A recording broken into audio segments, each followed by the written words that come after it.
got great winds and it's doing a good job carrying it back. So I'm excited to get those birds out here, put them out here side by side. Let's give all these kids a big round of applause. Great job.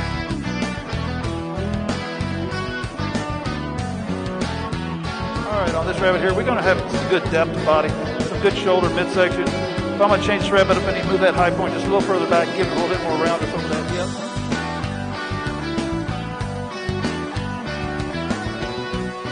Here in this lightweight division, and I certainly think that there's 4 very, very deserving individuals out here.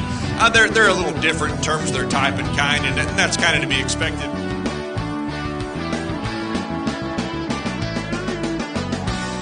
Is to really start to grow those relationships, to get those kids involved at an early age where they're seeing the value of hard work and some of the lessons they learned through 4-H.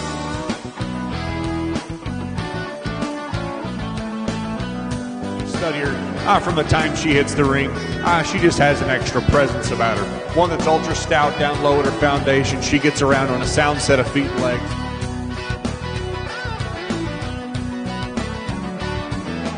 And again, for reserve, I still think it's close. In that barrel, they stood second to our champion. And we said those two, to me, the longer things wore on, there were 2 of them that were candidates to win that class, that heavy class.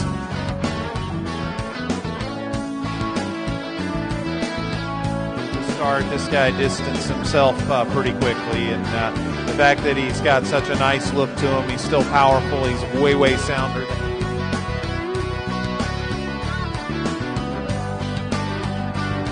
I built this mainly for my grandmother because the old tailgate on the back is my grandfather's off of his 1976.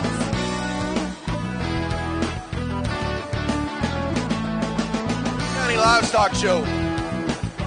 The things we do are because of the members that support and help the board put these things on. Well, welcome, ladies and gentlemen. It is a treat to have you back here this evening watching the cattle show. And right now, as you can see right there in front of us, we've got, let's see, what do we have here? I believe it's the heifer calves, our very first class of the evening. So my name is Paige Finley from StockShow.live, and we are delighted to have you join us tonight. And sit back, enjoy the show. We've got 3 classes of heifers and then a whole bunch of market steers to follow. So without further ado, here we go.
Test. Well, good evening, guys. What a pleasure to be back with you. I really enjoyed myself a year ago. You got a great set of young people. The cattle were extraordinary, and I expect no less here tonight. But you didn't make it easy on a guy on Class 1. And this is a fun class for me to sort, but a very, very challenging class. And I think the first thing that around ringside that is important to know, we've got 7 months age difference in the 5 cattle that stand out here. So I think you quickly look out and say, well, wow, he started with the 2 smaller heifers, and I did. They should be the 2 smaller heifers. They are by some margin the 2 younger heifers. So really, in my estimation, from a judging standpoint, the important thing to do here is almost treat this more like a championship drive, okay? Because we're not comparing apples to apples, so to speak. We've got Hereford heifers, we've got commercial heifers, we've got a lot of different breeds out here that are designed to look a little different, and we've got such a wide variety in age. Just need to take the time, evaluate each of the 5 females, and then find the proper order they need to fall in. Quite honestly, guys, I think the young heifer that leads off, in spite of food, is going to be a very, very nice female as she projects forward. And what she does in this particular group, get on top of her. She's got a big hip in her. She's got a high. Really, really build of her structure. Even bites the halter here tonight. If you read her structure, and yet she's so female in her condition, and I like that. I think that bodes well for her best days. Still young. If we were going to modify her a little bit, we could drop her just a touch in terms of body depth. See her tail head set down. Excellent female that's got quality and natural dimension to her. I think a very nice way to start. The heifer, July heifer, more body. I like her moderation. I like that depth of body. But these 2 heifers of feet, what gives them an edge over a red heifer that I think is a very, very strong contender. The challenge in this heifer is she can get a little piecey, a little weak in behind her shoulder at times, and you step in behind her, she needs just a nickel more muscle shape to get around the heifer that's right in front of her, but I like that female quite a bit. The red heifer is one that, I'll be honest, I think she's one of those in this particular lineup, not because they're the same breed, but because of the similarities in those 2. I never considered switching them. So it's either you like this heifer well enough to start the class with her, or she slides in behind them. The back 2/3 of that heifer in terms of boldness and rib and body and mass are exceptionally good. She's a little shorter and plainer up through her front end. She's a little smaller footed and just a little tight in the way she moves, and that's why I relegated her to that 3rd hole. But a heifer that's very, very competitive in this lineup. I like her quite a bit. The most muscular heifer in the class is the black heifer. She's got the biggest top, the most muscle directly behind through her rump, hind quarter, very stout in terms of her structural build. To me, that's a heifer that comes off without quite the maternal look that in females. You study her head shape, the crest of her neck, her body type and her structure, perhaps just not as maternal, if you will, maybe just a little more on the terminal look, but a heifer that sure got length and muscularity that you can appreciate. Then the gray heifer. Guys, this is still a good female. She walks a little sounder perhaps than the heifer that leads out right in front of her, but comes off just a little plainer in her look, a little plainer up through her head and neck, doesn't balance out quite as nice. She's a little shallower in her flank than she is her chest and forerib, so she doesn't come together with quite the symmetry of those cattle that are in front of her. But when you get to round out a class with a long-bodied, good-doing heifer that's still sound, I think that's a testament to a quality lineup. So great set of heifers there, great way to start the evening. Give all 5 exhibitors a nice round of applause, if you would, on a good set of cattle.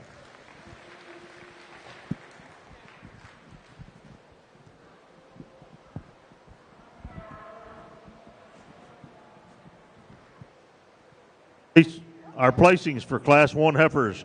Taryn Landis, first place. Jonah Bernard, second place. Leighton Robertson, third place. Jacob Vasquez, fourth place. Catherine Barker, fifth place.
Class 3 heifers, start making your way to the holding pen, please.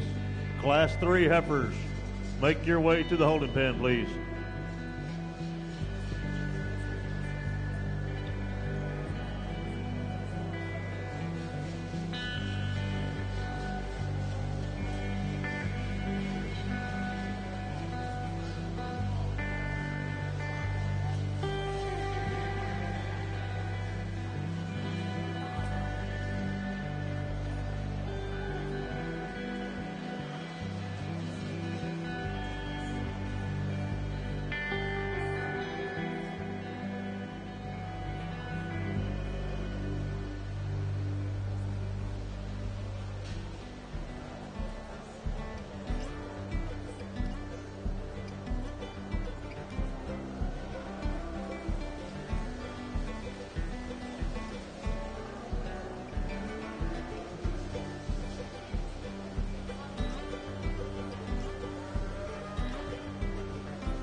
Well, guys, again, a challenging class.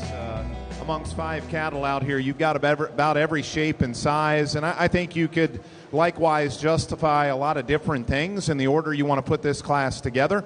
I'll tell you what I see in the cattle, and then I think, especially 2 through 5, there's really a lot of, I'm sure a lot of variation you'd have in opinions if you brought 3 or 4 different judges. But I do think the dominant thing, the easy thing in this class is to start with this young man's roan heifer that's here. And, a heifer that, again, in terms of basic brood cow function, her body type, her structure, those things are all in place to have some longevity and some doability. And yet what she does it with a look of show ring quality also, and very, very highly presented, good in her lines, just a very, very nice female. For a fall heifer calf, maybe right there on the edge of condition, I wouldn't mind leaning her up just a little bit, but that's being pretty nitpicky. I think a dominant winner. Give that young man a nice round of applause. Excellent female there for us. From there, the other 4 heifers, to me, you could shake them up a lot of different ways, and I wouldn't totally argue with you. I guess when it boiled down to it, the complete heifer, or the most complete heifer of the remaining 4, to me was the black heifer. And she has enough more female quality and refinement than the heifer that will follow her. She's enough more moderate, enough more natural fleshing of ease and structure to the roan heifer that'll be in 4th, and that's kind of what she fits together to be in here. In fact, we can go ahead and lead her if you would. And I think that heifer looks at her best when she's in motion. Her top line kind of pulls back together, but she's very, very functional in the way that foot hits the ground. She's still got good depth to her body and enough shape to her rib as you study her up high. Again, a heifer that gets a little weaker in her spine or top line when we get her stopped, and because of it can get a little bit piecey. But to me, of the remaining cattle that are out here, she represents the most function and structural quality in one kind of package. The red heifer, guys, if you can look past maybe a little rougher hair coat perhaps on that heifer, there's good in her. She's got as much body and true volume and muscle shape as any heifer that's in this class. With that, she's also a bit coarse up through her head and neck. I'd like to make her more feminine. She needs to stride a little longer out of her front end. But the back 2/3 of that heifer are bold enough and stout enough that she's a candidate to be second for sure. Here's the challenging heifer, and I could see the roan heifer in some people's mind being as high as second in this class because there's a strikingness about her. Her length of body, her extreme extension up through her head and neck, those are things that hit you pretty hard. I think a unique thing in that heifer is she's probably got more muscle than I initially anticipated. So why does she end up 4th? Well, to me, this heifer, whether she's in a little bit of a growing stage, you never know, but she needs to have more body depth and more volume. And when we go ahead and lead her for me, that's where I draw concern in her. The way she roaches up in her top, she's not comfortable enough when we set her out at the lead. To me, from a doability standpoint, from a practicality standpoint, I don't see quite the brood cow function in that one that I do the initial trio. So that makes it difficult. But for me, if you follow me in judging shows or listen, I need them to be practical cows first, and then we add the show heifer pieces on it. She kind of has some of the show heifer pieces, but sacrifices some of the brood cow pieces. So, a challenging heifer with a lot of neat parts in her, but maybe just not practical and easy doing enough for me here this evening. Wrap things up. This young guy does a good job. And that's a heifer you might call her moderate. Others might call her a little bit too small, maybe. A little shorter bodied, a little more compact. As you look at her up through her front end, I'd like to clean her up there through her head and neck a bit. What I do like, is that your sister that was standing second? I thought so. You guys have had some warts, huh? You're taking care of them good. That's what I like.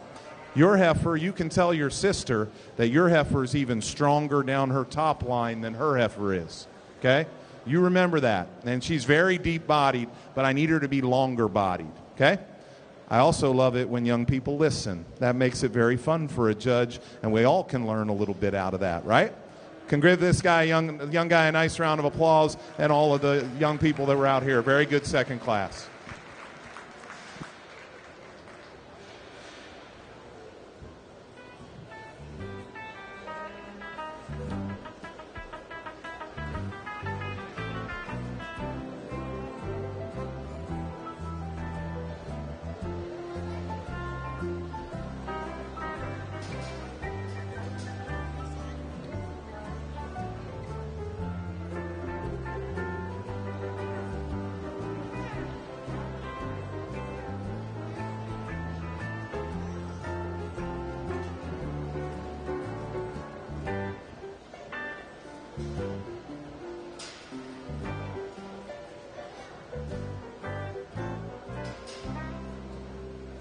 Our results for Class 2 in the Heifer Show. First place, Cole Krakow. Second place, Penelope Soto. Third place, Hannah Vincent Dame. Fourth place, Emery Robinson. Fifth place, Jose Benjamin Soto.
Well, guys, a good final class of females here. And first of all, if anybody around ringside has ever brought a cow-calf to a show, then you understand what's happening here. And sometimes they become a mama and they start having a mind of their own. And it doesn't reflect this young lady's showmanship ability, nor how much work I'm sure she's brought forth during the course of that heifer's show career to get her prepared. But it is not an easy task, and I hope we can all appreciate that. I certainly do. My family has taken cow-calves on the road over the years from time to time, and it's not an easy thing to do, because she's being the protective mother that she should be, and that makes it difficult at times. I will tell you, in spite of that, she is an easy winner in this class, though, and I really like a lot about that cow. Give that young lady a nice round of applause. Tremendous length of body, really extended up front. She's got a tremendous muscle shape as you study her up high. You want to know what I think the best thing is, though? I think her heifer calf is going to be better than she is. And I think that's the sign of, proper management and mating decisions. That's the whole point. Start with a good one and hopefully make the next one better. And I see a lot of quality. I know she's only 3 weeks old, but I see a lot of quality in a young baby heifer calf here at side that mirrors a lot of what's good about her mother, but I think will have maybe a little more depth to her body and maybe balance out a little better because of that. The cow's got milkiness. She's got plenty of milk flow. I'd like to refine her teat size a little bit. For a 2-year-old, she's a little coarser and bigger in the size of her teats than what would be ideal, and hopefully that doesn't manifest itself as she goes into a second or third or fourth lactation, but she's certainly doing the job she's designed to do, and that young lady's worked her tail off. Great way to start this class. Give her one more nice hand as they head out. Second and third becomes probably the closest decision to me. Our second place heifer is a couple months older, a couple months younger than the heifer that's been third. But with that holds the performance advantage. She's longer. She's got more weight per day of age. She definitely has more muscle dimension as you study her up high as well. In contrast, the Hereford heifer is a little more conservative in her frame and a little bit more refined in the way she lays into her shoulder. She's smoother. She's a bit more feminine. I just wish there was a little more to her. She needs a shot more dimension. We're a March junior yearling. I probably wouldn't mind both of these heifers starting to show us a little evidence of being a little further along in calf also. And that's how we round up the white heifer here. Actually, one of the 2 older heifers in the class. She's just a couple, weeks younger than the cow that had a calf at side.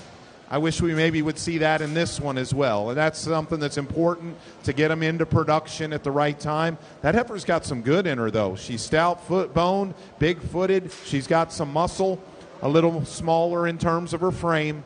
Probably just needs to have a little more depth back to her flank to give her a more attractive look from the side. But an excellent class. Again, a very, very nice entry there to start it off.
Well, guys, we haven't had a lot of heifers in these three classes, but I think the quality's been very, very good. Very different cattle, and I think that's one of the fun things from a evaluation perspective, but maybe also one of the challenging things when you have all the breeds mixed together into classes, and then you've got some variation in age to go with that. That can make it maybe a little more difficult, to look out and see consistency within a class from top to bottom. But I really compliment these young people because they have projects in hand, I think, that can go and do some excellent things as they go back into breeding programs. So if you would, give these exhibitors in our heifer show a nice round of applause. They certainly deserve it and worked really hard to get here. We'll bring a second place heifer back in. Just wanted to get these three class winners out to take a look. But I'll be honest, I would say when it comes down to it, these are my three favorite entries in the show. And it doesn't mean they're the same, and it doesn't mean that there isn't logic to finding your champion here today. But I like each of these three heifers quite well. And this young Hereford heifer calf, I think she's got a bright future. It's one of those times where I hope you can see the pieces I do in her that indicate to me that she could continue to get better and be very competitive as a yearling. It's still early in the game. She's still very, very green. And I think as a judge, it's your job to analyze today. Also in a female, to have a little bit of a crystal ball, so to speak. Look ahead, see what you think they're capable of being long term. And that's that heifer. If she'll body down enough, then I think she'll be incredibly competitive. But that's the one question mark that I think is there today. And as a result, probably going to keep her out of the championship run here this evening. But she's a contender still, and I think you need to analyze and see what's good in her. The heifer that won our second class, well, tonight's kind of her night. She's at 12 o'clock or maybe a little past it in condition, but has such a beautiful presentation that highlights a great cow prospect. I think her body, her moderation, her function, her correctness of structure is truly as good as anything we've seen all night. We'd like to freshen her up through her chest and front end in her condition, but I don't see that ever standing in the way of what she's capable of being as a brood cow. I like a lot about that one. And then a female that's in production and showing us what she's capable of hopefully being. As we make this final decision, that comes into play for me. I think, when things are close, I would always give the benefit of the doubt to those that are starting into production and showing us that. I would like to see just a little more depth to the center portion of that cow's body. As we talked about, refine her teat structure a bit. But an excellent cow-calf pair there that won our final class.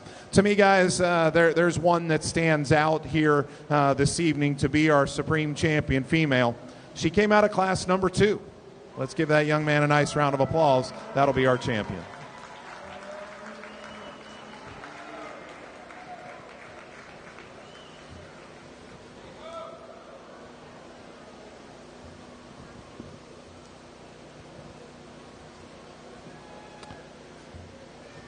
Let's pull her right in between those two.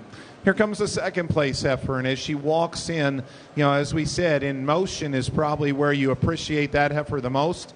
When we get her stopped, she can get a little easy in her top line and just come into a couple of pieces for us. But in a very tough class, I thought put together just a nice combination of traits to fall into our second place hole. Probably not enough dominant traits or standout traits in that one, if you will, to get her into a championship piece here this evening, but a lot of good. It boils down to the baby calf and the cow-calf pair, and I think you could argue some things both ways, but this is one of those times. I already mentioned it.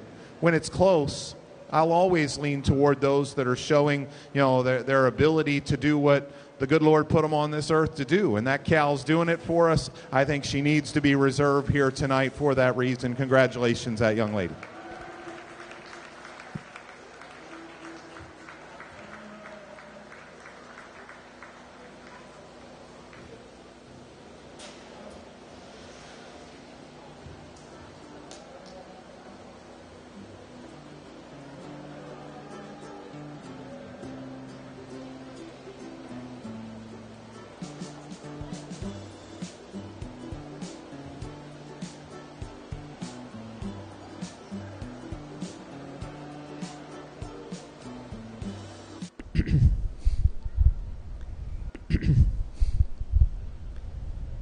Jeff, once again, this has been a real treat for us. Thank you for the opportunity to do this. And I would imagine without our sponsors, none of this would be possible. Man, Paige, can't tell you how thankful we are here at Hays County to have a great support group. But I do want to start and say thanks to FBG Live. What we've done together last year and this year makes it possible for people across the state, across the nation, and across the world to watch their kids, grandkids, nieces, nephews show their projects. But you're right. We cannot do it without our sponsors. We have a great group of sponsors that are sponsoring just our simulcast of our show this year. We're going to go through a couple of them. Ranch 1111, new sponsor this year. They stepped up, said, hey, we want to get involved. What can we do to help? Germania Insurance, Rober Insurance Agency. Big help. They've been here again year after year. Since we've done the simulcast, they jumped on and helped out. Hays City Store, not only are they a sponsor of our simulcast, they also help with our gala. They help with all of our different events that we have throughout the year. They help with our sale. Can't thank them enough for everything they've done for our show over the last probably 8 to 10 years. Kindred Hospice, again, new sponsor. They stepped up and said, hey, what can we do to help? Again, can't do it without all these people. West San Marcos Dove Hunt, first year sponsoring our simulcast, but they've been a long-time supporter at our youth auction. They have a great event every September there in San Marcos. Couldn't do it without them. Prestige Gunite, WorkQuest, again, a couple of new sponsors, but people that again, this isn't possible without, people don't realize, Paige, what it takes not only to put a production on like this, but the cost, and all these sponsors are allowing us to do this at no additional cost to the board and to our groups. 3 husband and wife teams. We have Lamar and Amber Crossland. Lamar and Amber were both local vets here in Drippin, that their children went through the program. It's great to seeing them continue to give back, not to just our kids, but also to our simulcast. Joe and Chris Burke, again, new sponsors, but great part of what we do. And then a special one here on the middle of page 1 is Dr. Glenn and Marilou Rydell Scholarship. So not only are they sponsoring our simulcast, they also sponsor a a scholarship. And again, really do appreciate Dr. Rydell and what he's done for our kids. Yeah, and as of late, we've had one more addition to that. Let me pull that up. Jim and Peggy Jansen. Tell me a little bit about them. Yeah, so for those of y'all that don't know the Jansens, I've been here in Hays County for quite a few years. Actually showed Livestock here in the late 80s, and then my kids went through the programs here. Jim and Peggy have been involved since even when I was a youth. Jim is our treasurer on our board. Peggy helps put all of our sale together. Again, huge supporters of not only of our telecast, but also at the sale every year. While we're here on the same page, 2 names that if you don't recognize, I wish you would reach out to them. Southwest Erectors, that's Mr. Terry Polk and his wife, John. So Terry is our president this year of the Fair Board, and has done a great job putting the show together and making everything run as smooth as it is. And then Odell Equipment, that's Roy Odell and his wife, Keely. Keely's here every night till late. Roy has helped set everything up, get everything ready to roll, and has been an integral part. Both he and Terry and Keely have been an integral part of our show for as long as I can remember. Texas Beef Initiative, glad to see them stepping up and helping us. Definitely, go to their website, donatebeef.org. A great program. If you're not familiar with it, we would love for you to get involved. And then John Deere and Tellus, again, new sponsors. We're glad to see people from that.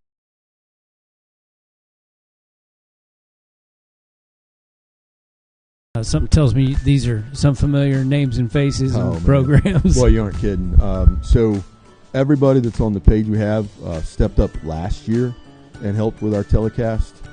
We called, and without hesitation, they said, hey, what can we do again? We do hope that there's some business flow to these businesses because of, you seeing their name and recognizing that they do give back to our kids. But to these businesses, it's about the kids, and that's what we're really wanting to stress. So PMI, that's a pipe, steel, and supplies vendor here in the area. They've been a long-time sponsor. Texas Farm Bureau Insurance. So Texas Farm Bureau not only sponsors and helps sponsors our simulcast, they come to the cell and they help sponsor our gala, Independence Title, Cunningham Orthodontics. So the Cunningham family is huge here in Dripping Springs. Their children are currently in the program, and they've stepped up not only for our simulcast but also some buckle sponsorships. Just a couple left there. Bentley's Firearms. So this is a new business, and I don't know how many of you have been a part of a brand new business. So they're going through startup type funding of business. And when we reached out to the Bentleys, they said, "You bet, we know the value of this program and can't wait to give back." Last two, and definitely critical to our success, Capital Farm Credit, again, a longtime sponsor. They are also our prime sponsor of our sale, our youth auction, which will be held this Saturday here at Dripping Springs Ranch Park. And last but definitely not least is Ozona Bank.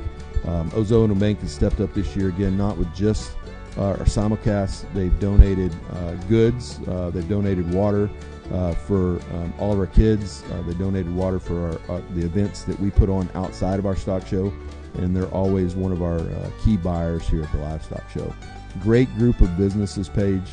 Again, I do want to say thank you to you and your group. We're reaching a ton more people because of the ability and the things that y'all do. So visit FBG Live. I know you're probably new to the stock show business over the last couple of years, but I think we've grown in leaps and bounds. Thank you to all these sponsors, and thank you to everyone that's there watching online. Yeah, and if I'm not mistaken, I heard Mr. Jeff Dodd's name on a couple of buckles, you and your wife, earlier today too during the Goat Show. Thank you guys for all y'all do as well. We love it. We have a great group. For those that don't know, over the course of the week, we're going to give out, and I'm guesstimating, we're going to give out about 150 belt buckles, banners to all of our kids that are successful at our show. 100% of those are sponsored. So we have a great list. We recognize them during the show. Hopefully y'all are hearing those names in some of the telecasts. We as a family, my wife and I, our kids benefited from this program tremendously. And so we're doing what little bit we can to give back. So again, thank you everybody. I hope y'all enjoy the live cast. Hope to see y'all Saturday at the cell. Yeah, appreciate you coming in the trailer, Jeff. Thanks, Paige. All right.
Class 2 British to the holding pen, please. Class 2 British to the holding pen, please. We need all contestants to please have your picture made. On your way out of the ring, please get your picture.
Want to go back and thank our sponsors for our heifer buckles, for our Grand Champion heifer, Dreamcatcher Ranch, and for our reserve champion heifer, Odell Equipment, Roy and Keely Odell.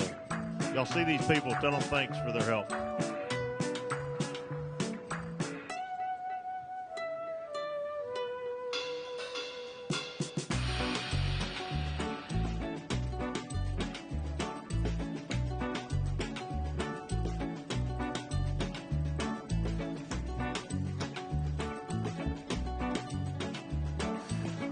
Well, nice class, British lightweight steers here, and definitely some give and take, some decisions you've got to make in here. Be honest with you, though, I'm quite comfortable with the red steer winning this class. I think he wins pretty easily, and you just pull right behind him. You know, I know he's not the hairiest, and there's some pieces in him from a balance perspective that we could modify. But in terms of a calf that's got some muscularity, at this weight is starting to lay on an appropriate degree of finish and has enough comfort built into his skeleton and structure. To me, he's the only one that checks every one of those boxes. And yes, I'd like to drop him in his flank a little bit to balance out his lower body. But I think when you add up the totals and you really start trying to find just good fundamental cattle, he is by far easily the best calf that's in this lineup to me. So I think a pretty comfortable place to start. Beautiful hair coat, great presentation on our second place steer. That definitely draws you in, no question about it. I like that about him. He's a little compact for me, okay? You know, and these are still lightweight cattle, and what I see in the red steer is a little more outcome, a little more future growth still in him, and we need to see that. The challenge with this calf, I would start with him if he was sounder in his structure. He's too straight and upright on both ends and gets a little short-strided, needs to be more comfortable when we get him out in motion. Big top, thick-ended, very, very nice in his lines as we get him stopped, stout in terms of his structure, kind of a boxy show steer look about him, but a calf that needs to be sounder, and I just need to see a little more future and growth in that guy. Ideal. You know, there's times when the third place steer, and he's really green, guys. He's got a long, long way to go, but that's okay. I'm analyzing these lightweight cattle. Yes, today's kind of a terminal show, I guess, so to speak, your county show. But these obviously are cattle that, you know, their show day, true show day, is quite some time down the road. To stand this steer still, I would have said, man, he's going to go second because his feet and leg structure looks so much better than the red and white calf in front of him. Then we get him out in motion, and his spine goes up in the air, and he's just not comfortable enough for us. He's pretty green. He needs to tie better into his forerib, and just, you know, as he matures, hopefully some of those things will come together. But today, just a little tight in his top line and a little piecey in the way that he's coming together on us. Round out the class with a steer that has a slight weight advantage in here. As we said, all of them to me are still progress steers, none of them to a market endpoint yet. This guy's got some structural flaws that just force me to round out the class. Kind of bucking over on his front end, too tight in his movement. A steer that's got some muscle, though. I appreciate that about him. He's pretty uniform in his degree of cover as well at that weight. He's just not sound enough in his feet and legs for me. Again, an excellent class to start off this evening. Give those exhibitors a nice round of applause starting this British division.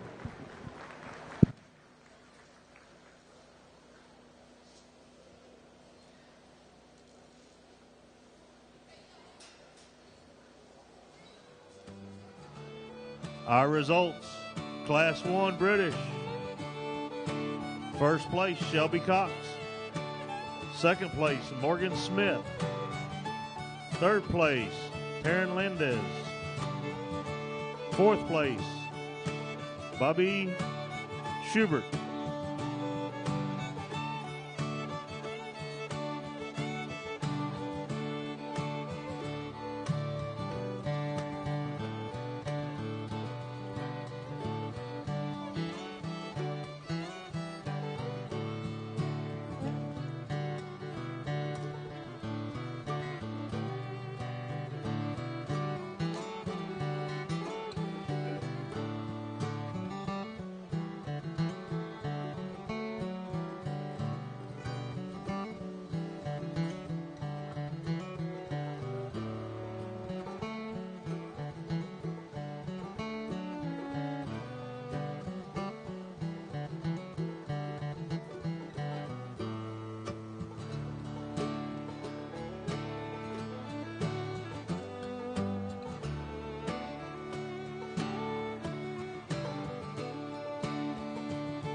Class 2 is very, very nice here. Give our British exhibitors a nice hand here around ringside.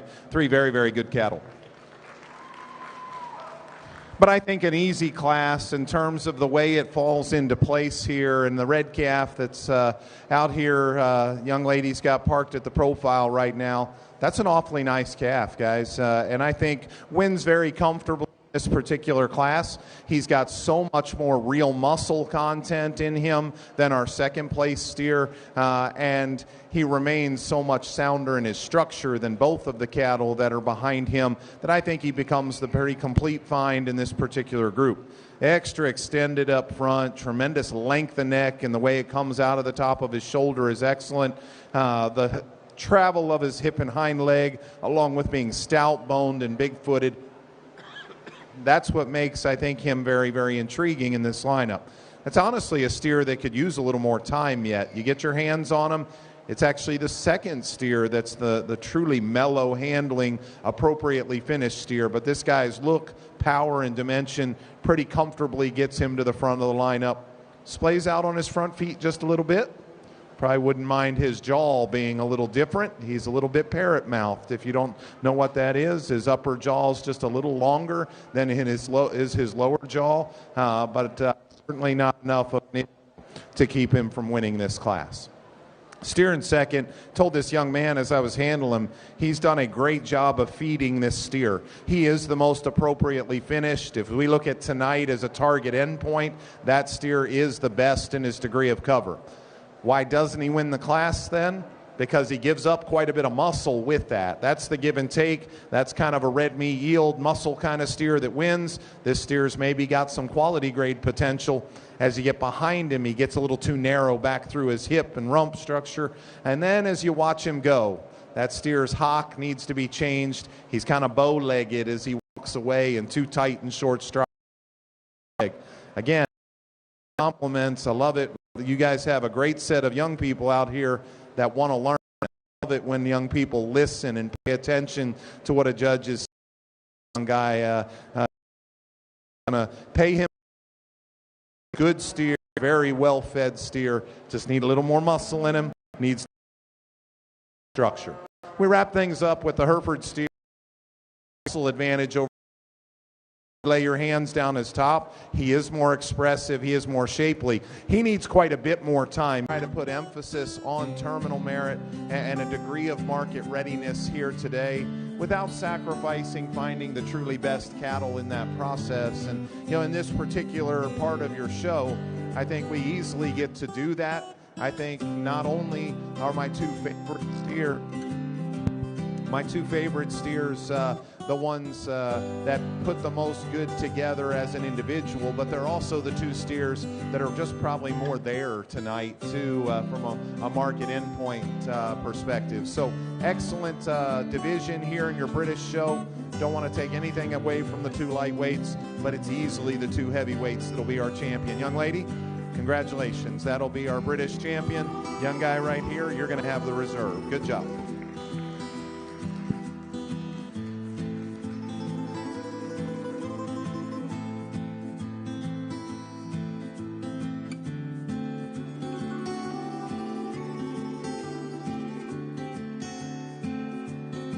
Our results in the British Drive. First place, Peyton Smith. Second place, Laramie Dole.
First class, AOB Black to the holding pen. First class, AOB Black to the holding pen, please.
AOB Black, Class 1.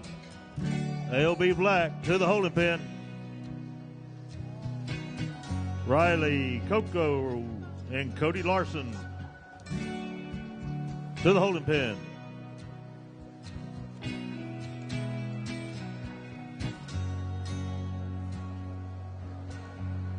Well, guys, your only class of American cattle, and obviously we've got an extreme weight range in these steers.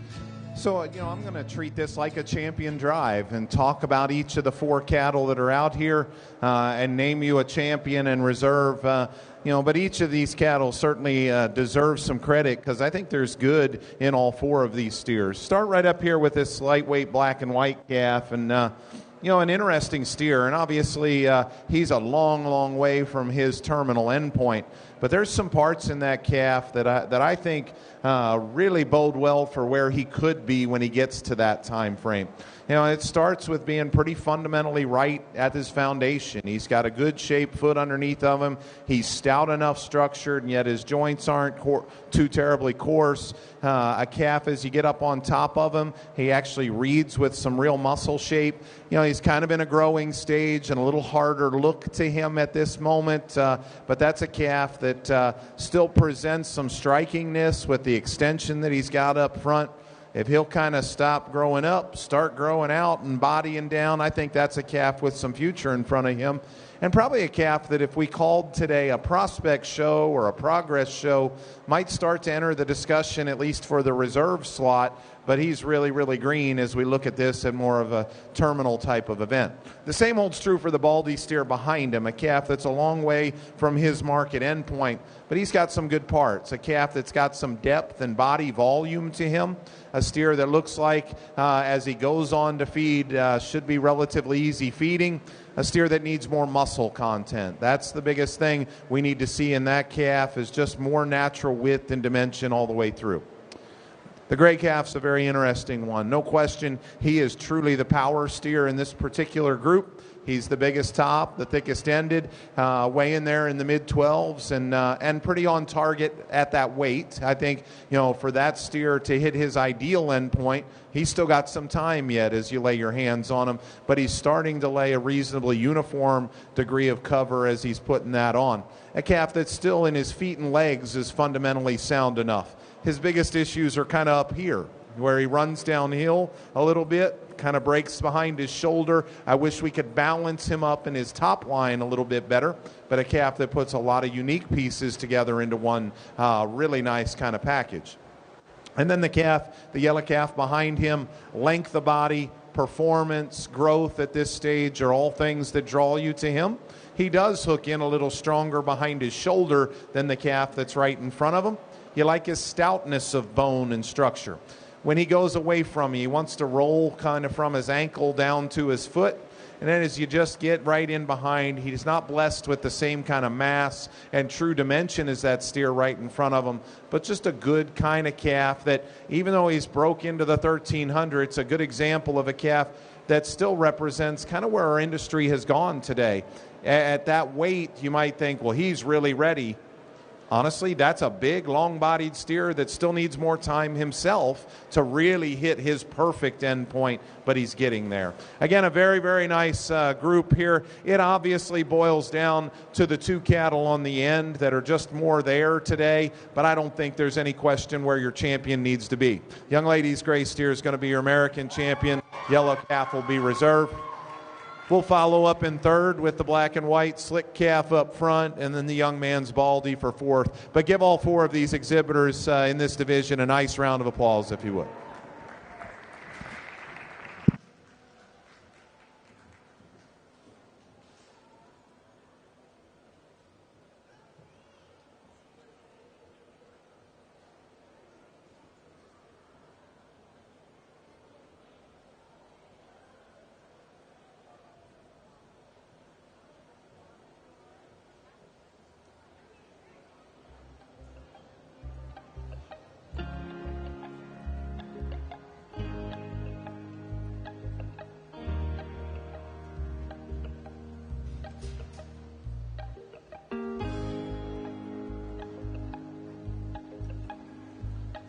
Our results in our ABC steer class. First place, my buddy Allie Lee Kirky. Second place, Ryland Cox. Third place, Taryn Lendez. Fourth place, Jose Soto.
AOB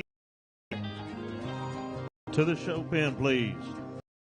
AOB Black, Class 2, to the holding pen, please.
our first black cross class, and we're going to leave them standing just like they're lined up right there, first, second, third. But give those three exhibitors a nice round of applause here on an excellent set of cattle for us. You know, a pretty dominant place to start, and here's a calf that pull them up just a little bit, bud. Pull them up just a little bit so these guys can. He's pretty nice, guys. In terms of just an individual animal, certainly one of the better cattle that we've seen all day long, and he's still just 1,100 or so, and a long way from where his ultimate endpoint's going to be. But I think this young man's got some fun in front of him. That steer's built to get to those weights, and I think just keep getting better with time. Beautiful bodied, good handle to that calf. He's got a tremendous top shape, big powerful hip. That hind leg sets under him the right way. He balances out like a show steer needs to. He might not be the freakiest up through his front end and chest, but that doesn't matter to me. He's proportional and balanced. I think a very, very easy place to start. 2 and 3 we could make some argument between, and if you want to those two, there's certainly reason to justify doing it. Much like we said in the heifer show, to me, you don't make an elite show heifer unless she's got the brood cow pieces to start with. You also don't make an elite show steer unless he's got the fundamental pieces to start with. I'm starting fundamental, and the black steer's sounder. He's better bodied. As a result, he's got a little more finish on him. Yeah, do you look at that calf and say maybe a little more of a commercial, look to him rather than that stout bone and hairy look of a show steer? Okay, yes, I wouldn't argue with that. But those are the bonus pieces, in my opinion. I grew up, our family still feeds out cattle in a feed yard at home, and to me, you got to make them fundamentally right before you worry about the other things, and that's why 2's going to beat 3 for me here this evening. If you like a switch because the black and white steer is longer and heavier boned and has a shot more muscle, I see all of those things. To me, he's not practical enough. He's too coarse, too straight, and too open in his shoulder. The shape of his feet is all over the place. He's too tight in his hock. You even see some major swelling up there on his right knee. To me, that guy's just not got the practicality he needs to get into the second hole. But I like the length he's got. I like the stoutness he presents to us. It's not that I don't appreciate those things. I just need him to be on a more functional type of skeleton. So excellent class, great steer here that leads it off. But 3 very, very good exhibitors. Give them one more nice hand as they head out of the ring on a great way to start our Black Cross division.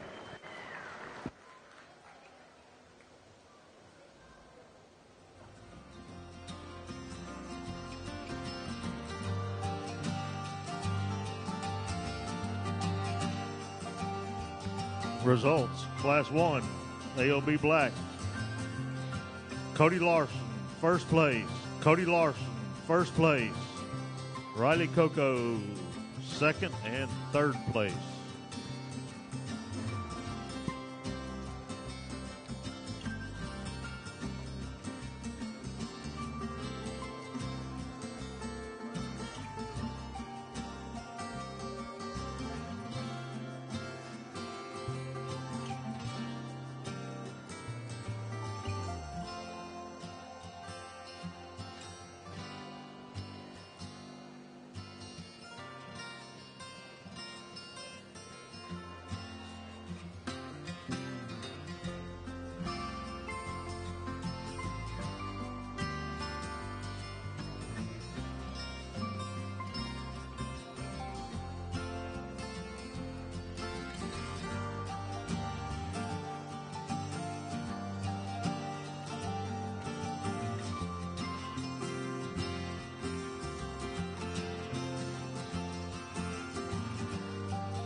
Well, guys, without question, the deepest class, and I'll tell you right away, the most disappointing thing about this class is somebody has to be fourth.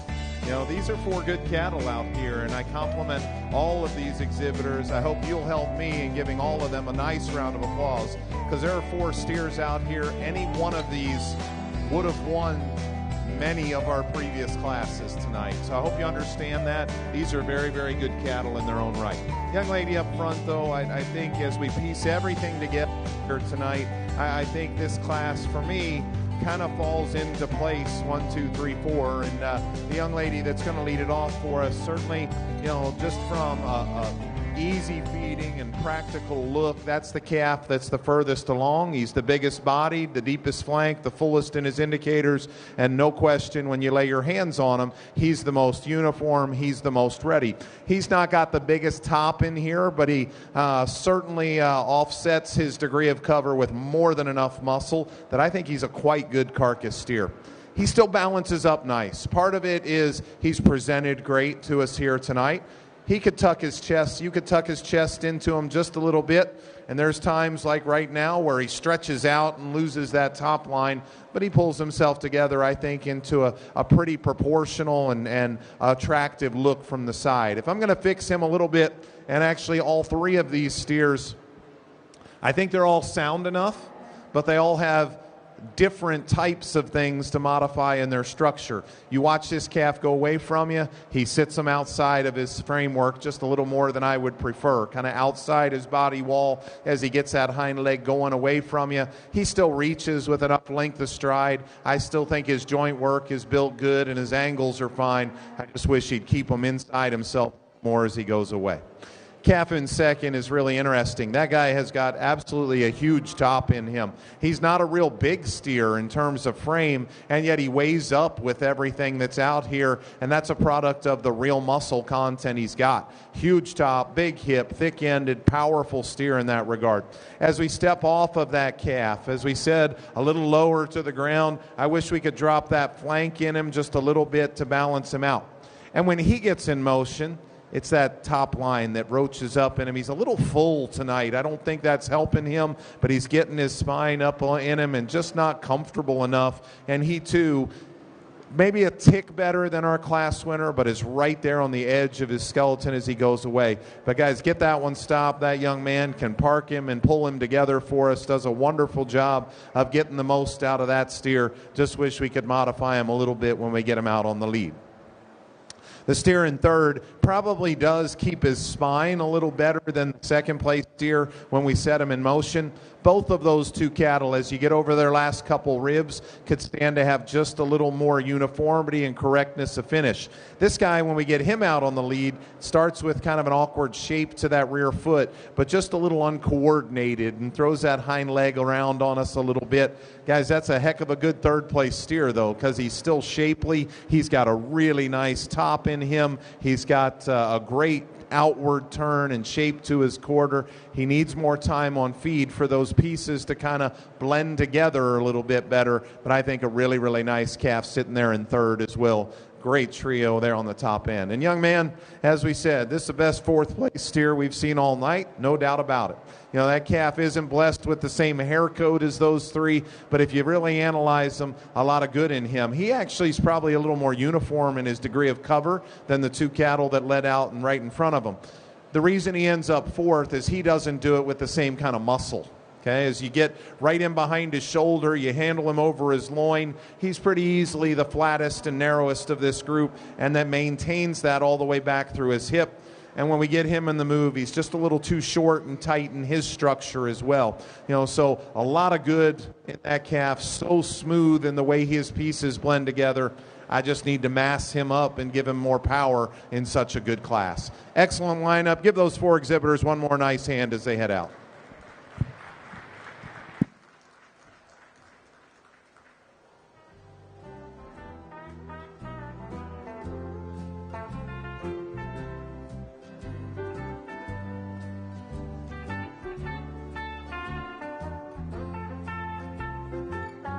Our results, Class 2, AOB Black. First, Ryland Cox. Second, Oscar Tovar. Third, Bobby Kendall Schubert. Fourth, Bradley Burcham.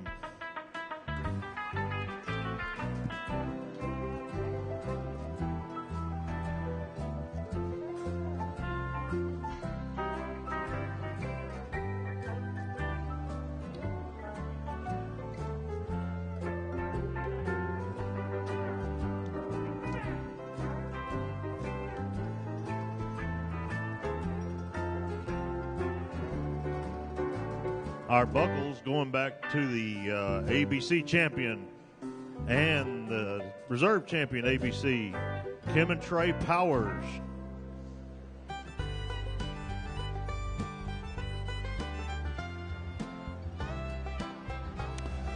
Well, guys, two very, very good classes here in your Black Cross division. And, again, we alluded to this earlier, but this is probably the place more than anywhere where we get to that decision-making process. And, I think it's important to remember that we're calling this a market steer show. And I think that dictates my final decision in a very, very good lineup. If we, flip that up, flip the script and called it more of a prospect show or a progress show, the black and white steer up front would be one that could get a piece of this thing. As an individual, I think his build and structure and balance is maybe as good as anything out here in the lineup. He is a good 200, 250 pounds from getting to his market endpoint, and that's what holds us back tonight. But I want that young guy to know how much I like this steer. As an individual, he's truly as good as anything in this lineup. But I think we have to understand that this is a market steer show tonight, and that calf's got a lot of time yet until he's a market steer. I wish that young man the best of luck, though, because when his day comes, I think that will be a very, very competitive market steer at some heavier weights. I wouldn't hesitate at all to use a lighter weight steer if I thought that he was so much higher quality than the two steers that come to us at a more appropriate market endpoint. That's not the case. You guys watched that last class, and all four of those steers were quite good. I think it would be foolish to deny these two heavyweights the champion and reserve slot here this evening. Young lady's going to have our champion Black Cross. Young man that was second in class will be reserved.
AOB champion, Rylan Cox.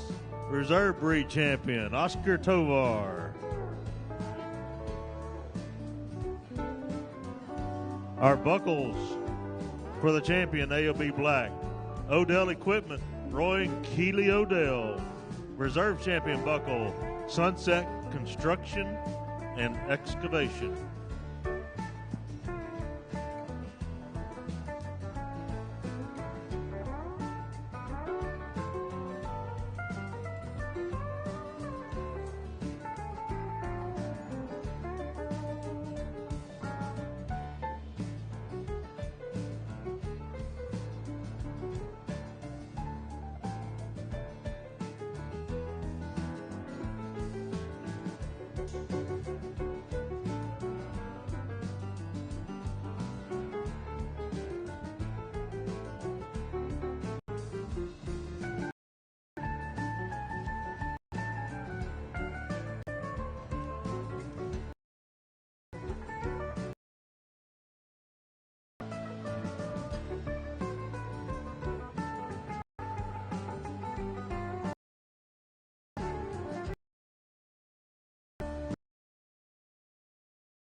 AOC, please.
As we start our final division here, a very good, and I could see a lot of variation on what you want to do with these cattle, everything from second down to the rest of the class. It's a bag of Skittles. Every color, every kind is standing out here amongst those cattle, and it all depends on where you want to lay your emphasis and on who you think needs to fall in the second hole, and then how you piece things together from there. But the one easy thing stands up here. I think the yellow calf is a very, very easy winner in this class, and probably one of those times where, as we've talked about through the evening, this is a set of cattle that are a little more comparable in terms of weight, and none of these cattle are really market ready yet. And I think we can see that, appreciate that, but this is the steer that I think has the most good in him to eventually get to that market endpoint and be an awfully competitive kind of calf. He's not perfect in the way he handles his hind leg. He needs to flex his hock just a little better. But that guy's got a ton of top and hip and muscle in him, still balances out like a show steer needs to. He's stout in his structure. I think a very, very nice individual that leads it off. Like we said, from there, wherever you want to put your emphasis and piece things together, I'm not going to argue with you. The white steer is certainly good in his lines. He's got a nice top shape. He's got a neat look to his hip and hind leg. He needs to square up on his front feet. I need to drop his flank to give him just a little more practical look about him, but a nice, quick, correctness of lines and presentation that kind of fits our class winner probably as well as any. Here's a calf that grows on me. Quite honestly, guys, this steer, other than being a little frail in his structure, is actually quite sound in his feet and legs. He's good-bodied. He's got more muscle than I probably anticipated. He's got a little extra sheath. He's a little plainer up front, so he maybe doesn't hit you as quickly as some other cattle. But again, fundamentally, I think that guy's got function. I think his structure is built into him better than a couple of cattle behind him. The other Hereford mark steer here that comes behind him, boy, that guy is long, and he has got a ton of muscle in his top and big out of his hip. A little harder in terms of his body type, just needs to be a little more practical. He's a little more upright in his hock joint, a calf that needs to be looser in his structure for me to move him up into the third hole there, but a calf that sure got some muscle in him, no doubt. Calf that's kind of got some look and smoothness about him is the young man's steer that comes next. He's a little bigger in his frame, and doesn't match it with quite enough dimension. When you get in behind him, he's just a little too flat and one-dimensional for us. If that guy had a shot more muscle, then I'd move him up the line for sure, because he does have some balance features that are quite good. Need to relax him just a little bit in the way he plants on that rear pastern also, but a good calf. Again, a nice steer that's got some practical parts to him. It's the young lady's gray calf coming next. Like his depth of body, like his smoothness, the way he blends next to shoulder to forearm. He just needs more muscle. That's what it boils down to. He just doesn't have quite enough dimension. Then in contrast to that, one of the biggest topped steers in the entire class is the calf we're going to finish with. Great big rib and loin in him. You know, he's got a lot of thickness as you step behind him. His structure's just too much for me to get past. And when we lead him out, just watch him up in his top line and his back and the way his loin and tail head and all of those things just kind of go all over the place on us. And I think it's a product of the feet and leg structure to start with, a calf that just has to be sounder. And yet if you like him up the line up a few spots because of his muscle, no doubt you can't argue about that. That is a powerful steer from a muscle standpoint. Excellent class, challenging class, but a very good set of young people. Give them one more nice hand as they head back to the barn. Good set of lightweight steers.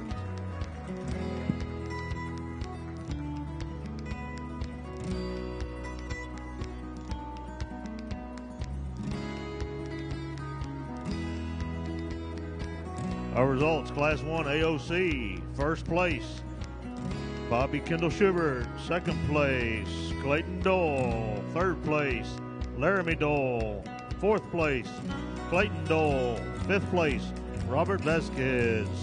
Sixth place, Penelope Soto. Seventh place, Flea Kirky.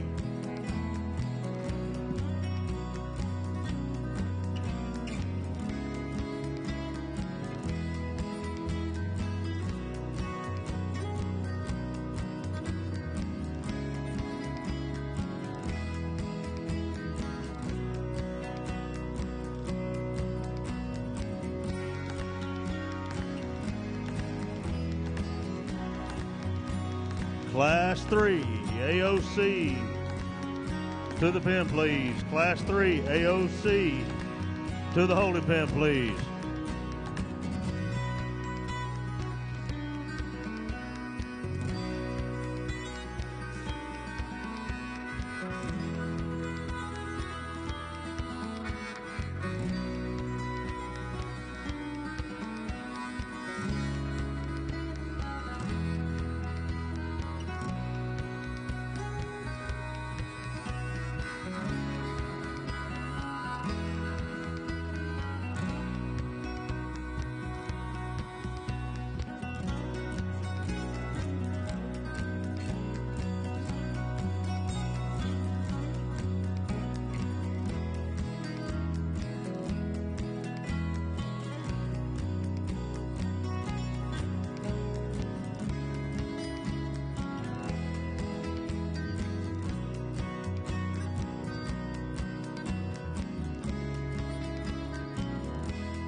Well, guys, if you would, give these exhibitors a nice hand in this middleweight AOB division. Great class of steers. You know, I think the top four in particular, very, very nice cattle, but this one's quite good, guys. I think, you know, a really, really standout winner in this particular class. It's gonna make us work to see where he fits in the scheme of things overall, just because his kind, his balance, his structure, to me, is as good as anything we've seen all day. He's not there yet. He's weighing in that upper 11 bracket, but that's a good one, guys. And he is built tremendously, tremendously well. You know, he's right up there against 12, and you know, we'll see how he fits into the equation as we get some other cattle out of another class. But that guy, his freshness, his head shape, his maturity pattern, to me are all things that are far superior to our second place steer in this particular group. That's why he gets the leadoff spot. He's got a great top in him. I think that's an excellent individual. This is a good steer in second. Yellow Calf's got plenty of meat in him, and as you lay your hands on him, might be just a little further along finish-wise, you know, than our class winner is. Both of them weighing in the upper 11s. That's a moderate calf that's got a lot of power in him, and I hesitate to tick with the word moderate, because for some he might be just a little on the small side. He's a little quicker in his maturity pattern. He runs downhill. You can even just see it in the shape of his head, and you know, he just looks a little mature in his kind for me. But that's a heck of a good steer. We haven't seen very many second place steers as good as that calf is throughout the course of the evening. He just ran up against a buzzsaw in this particular lineup.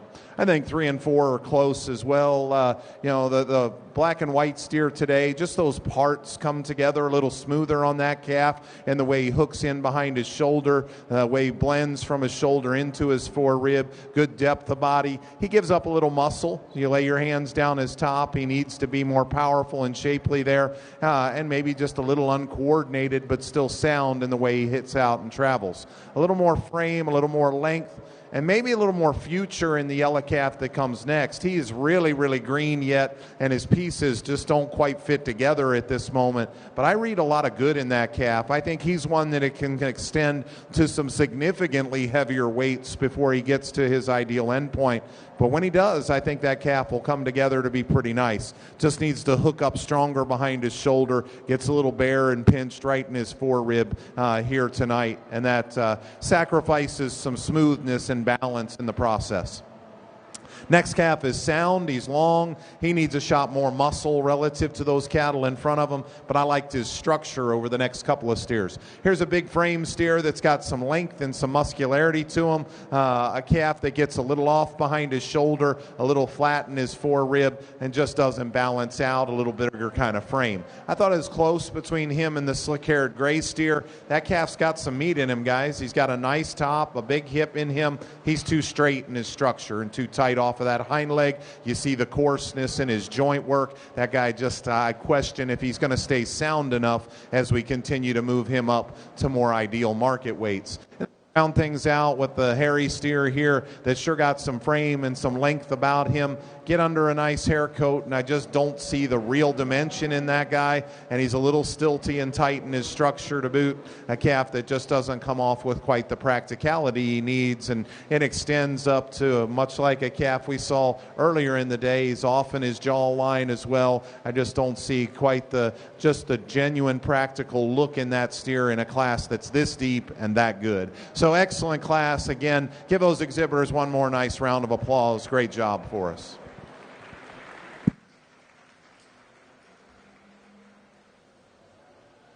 Our results, Class 2 AOC. First place, Millie Powers. Second place, Oscar Tovar. Third place, Shelby Cox. Fourth place, Cole Krakow. Fifth place, Coleman Crow. Sixth place, Taryn Landez. Seventh place, Rylan Cox. Eighth place, Catherine Pendleton.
You almost pulled yourself in fourth, buddy.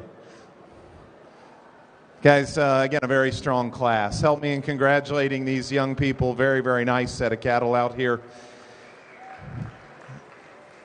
A dominant winner, though. That calf wins handily. That calf, in terms of, again, body mass, dimension, appropriateness of finish, still strikes you with a look of a show steer. I think a pretty easy place to start in this particular lineup. Could we loosen his structure up just a tick? Yes, but certainly well within the window of acceptability in that regard. Easy place to start.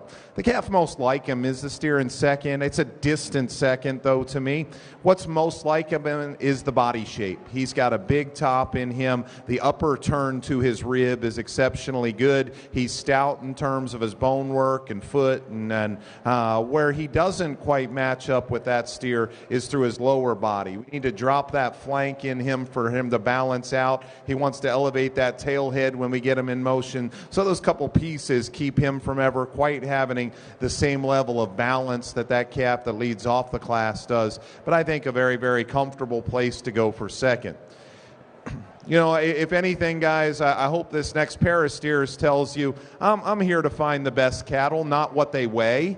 These steers are 400 pounds difference out here, and yet in the same class. And it's a matter of finding quality cattle. I think this steer easily slides into third. His balance, his structure, his appropriateness of finish, his practicality, to me, that's what gets him into that hole. Why can't he get around the other two? He doesn't have enough muscle. That's the difference. He just does not have the pure muscle shape and dimension. Little bit of chest in him, but he still balances out good. This steer that comes behind him, he's a little full tonight. He's kind of roaching up in his top when we get him out on the lead. Guys, that is a heck of a good carcass steer, though, right there. And I know he's weighing, 16, 15, 70, something like that, right up against 1,600 pounds. Guys, and there would have been a day, when that probably would have been out of bounds from a weight perspective. But if you understand where the beef cattle industry is today, you go to major feed yards, it is commonplace to see 1,550-pound cattle crossing the scale and going to harvest, and they still don't get docked. We're not docking in most major packing facilities until they weigh 1,050 carcass weight. And that calf will still get under that. He's still acceptable. He is appropriately finished. He has got a ton of muscle in him. There's a lot of dollar value in that steer right there. It's a shame he can't just handle his top line and move a little nicer for us here tonight, but a good steer. The next calf, next two steers, very different cattle. And I don't care which way you sort those two steers as long as you see the difference. I see a little more practical look to the yellow and white calf. I like his depth of body. I like his soundness of structure. I think that has allowed him to put on a little more degree of cover as you lay your hands on him. He needs more muscle shape. That's where he's deficient in this particular group. That chest kind of sits out him, and him a little bit awkward and throws his front end balance out of whack just a bit. But the big thing is he needs a shot more muscle. Very much like the back two-thirds of that steer a lot from a balance and structure standpoint. Just need a shot more real muscle shape in him. In contrast, the gray steer's got that. He's more expressive up high. He's leaner. He's going to hold an edge and yield grade versus that calf in front of him.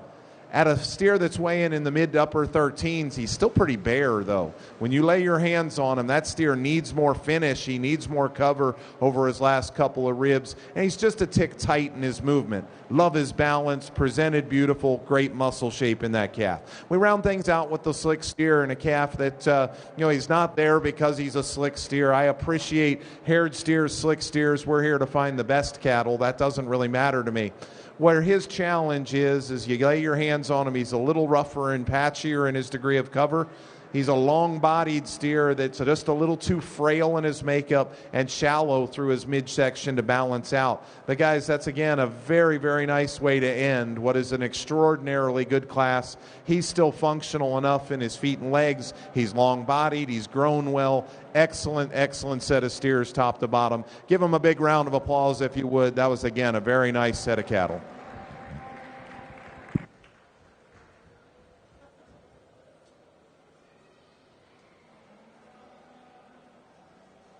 Our results, Class 3, AOC, first place, Nathan Powers, Second place, Ryland Cox.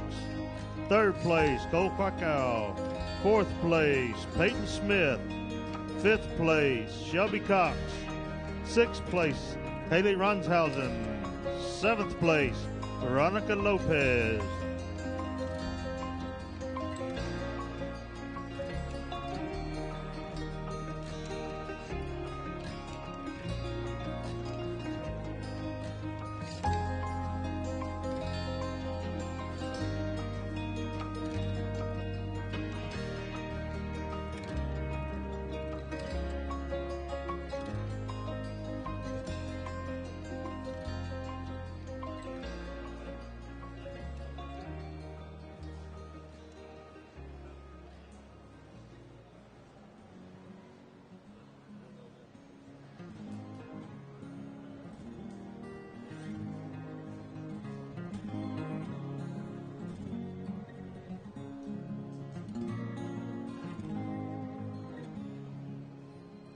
All breed champion and reserve champion, make your way to the holding pen, please.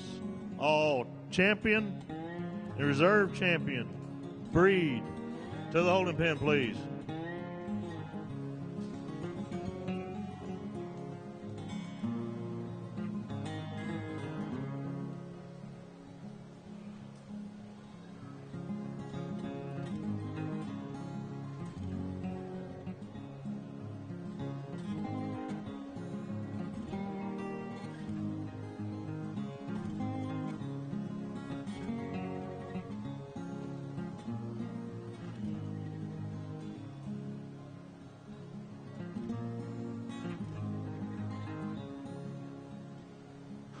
Well, guys, what a great division. Give these exhibitors a big hand. 6 excellent, excellent cattle back out here in this division.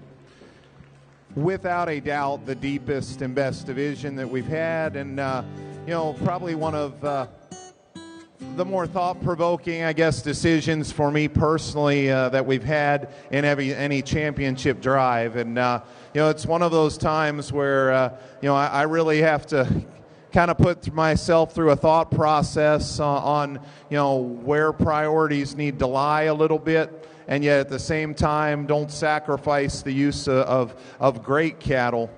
And, you know, I'm just going to, you know, let the cat out of the bag a little bit here. It boils down to the second and third class winners. There is no doubt about it.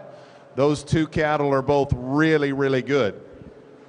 And I want both of those exhibitors to know how much I appreciate both of those steers, and even the yellow steer that wins the first class. But I think you can clearly see the difference in stage of development those cattle are at. And I guess this is one of those times for me as a judge. My question is it my job to pick my favorite steer, the best steer, or is it my job to pick the best market steer? And that's where I think we could sit here and argue back and forth between those 2 cattle. And I think you know what I'm going to do probably, because it's what I've done all throughout the evening. It's what I'm going to stick to right here. But as we talk those 2 cattle, young lady here out of class number 2, that is my favorite individual in terms of balance, structure, kind, muscle shape. That steer is extraordinarily good. He's not quite there yet. He's close. He's close enough for me to consider that. But he's not there yet. And I think you can see it in his maturity. It's part of the reason why he won that middleweight class, is because he's still got a youthfulness about him. And there is absolutely no doubt in my mind that when all of these steers get to their ideal endpoint, when he weighs as much as that steer behind him, he will be the best one. Okay, but my question is what do we do this evening in what's called a market steer show? Because this one behind you, he's pretty darn good in his own right. He is stout. He is good looking. He's still, although not as perfect in his feet and leg structure as the calf in front of him, is certainly not a problem in terms of feet and legs and movement. I think he puts a lot of good together. You know, and I love both of those cattle But I think it is important that we keep and understand that tonight is your market steer show at this county show. And as good as those two steers are, if we were calling this something else, a prospect show, I know what I would do, because I know which one is the most fault-free as an individual for where they are right now. But the one that's there right now needs to be your champion. Young man, you're going to have the champion in this division. Congratulations. As we pull that second place steer in, you know, you can start to debate that a little bit as well. Here's a place where it gets a little bit, easier for me to make a call, because when we lay your hands on this steer, there's not a huge difference in the amount of fat cover between the middleweight and our second place heavyweight, and then just some pieces balance-wise that don't come together quite as good. You know, I think in this particular case now, I told you earlier, if it's close, I think you got to go, to the one that's market ready. I don't think it's close. I think there were two just better steers here in this division. Your middleweight's going to be the reserve. Congratulations.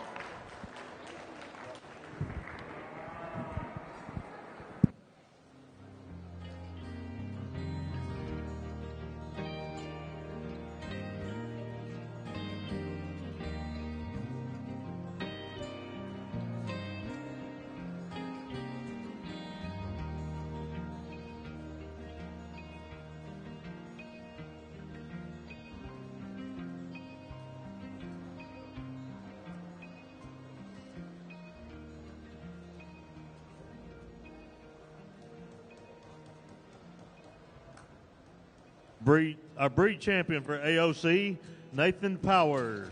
Our reserve champion, Millie Powers.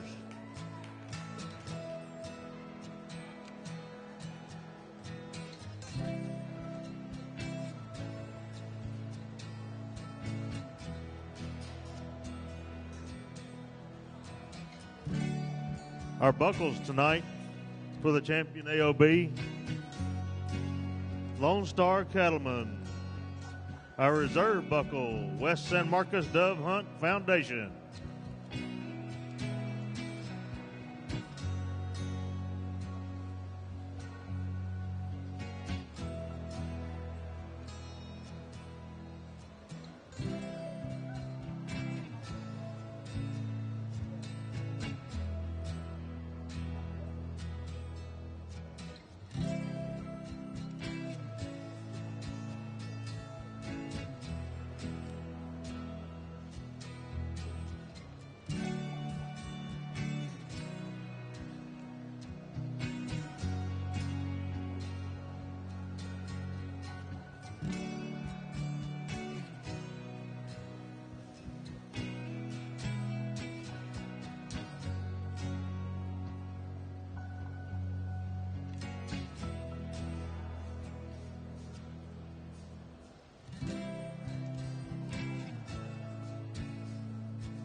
Senior Showman, start making your way to the holding pen, please. Senior Showman, start making your way to the holding pen.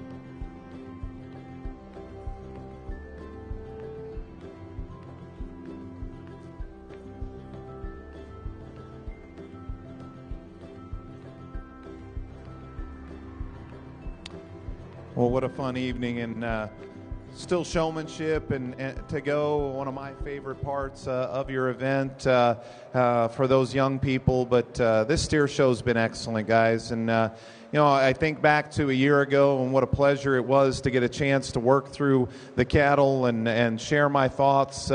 Your steer show is deeper this year than it was a year ago.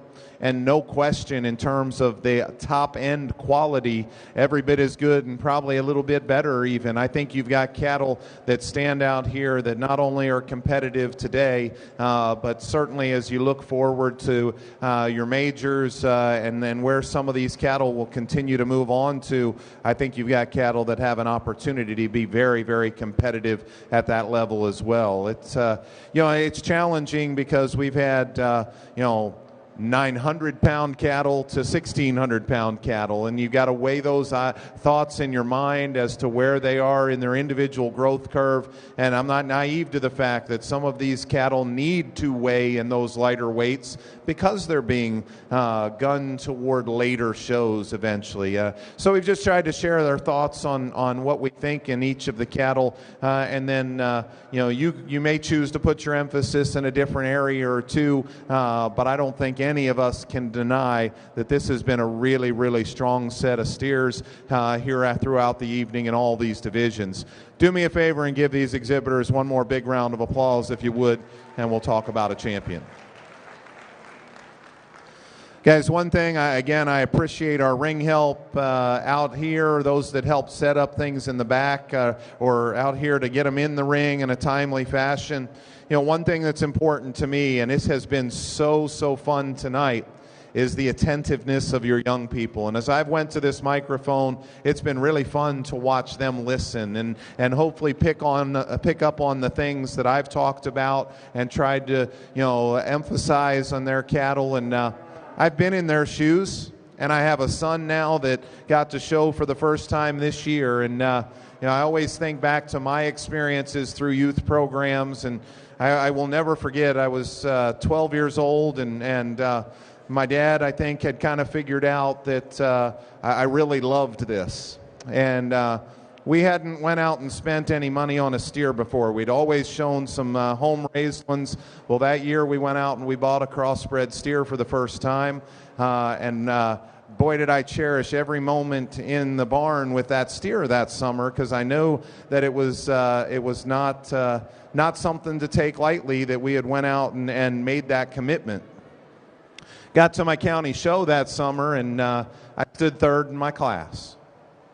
And the grand champion and reserve grand champion steer were both in my class. And that judge did a wonderful job of sorting the livestock that day. But whether it was time constraints or just his personal opinion on how to work a show, he only talked about the top 2 animals in every class. Well, I thank our ring help. I thank the people in the back, because you've allowed me to talk about every animal that walked out here tonight, and I think that's important, because that day years ago taught me something that I take into the show ring every time. And I walked out of that ring very disappointed that afternoon, and I walked straight to my dad, and I know I had a tear in my eye because I didn't get it. I didn't understand. And my dad proceeded to tell me what he thought was better about the 2 steers that beat me that afternoon. I didn't want to hear it from my dad. I wanted to hear it from the guy in the ring that made the decision. And I stand behind those decisions as a judge. I hope you can appreciate it. I don't ask you to agree with all of them, because you know what? Back when I was 12 years old, I probably could have listened to that judge and I still would have been upset. And that's okay. Being competitive and wanting to win is an important trait that I think we lose in too many parts of society today. But as you learn how to handle it, that's the other thing that comes with this. To win or to get beat with grace and to do it the right way is a very, very important part of what we're teaching. You know, I think the part of my job is not to ask everyone around ringside to agree 100%, but to see what I have in the cattle and be able to walk away and say, hey, I got a fair shake. I might have done it different than that guy, but I see what he saw. And that's the important thing to me. I hope you've seen what I have. And more than anything, I hope you see a great set of young people standing out here, because that's what your community has. Give them one more nice hand. Pretty logical. We get these 4 champions back out here. Young man, you're going to have the grand champion steer here this evening.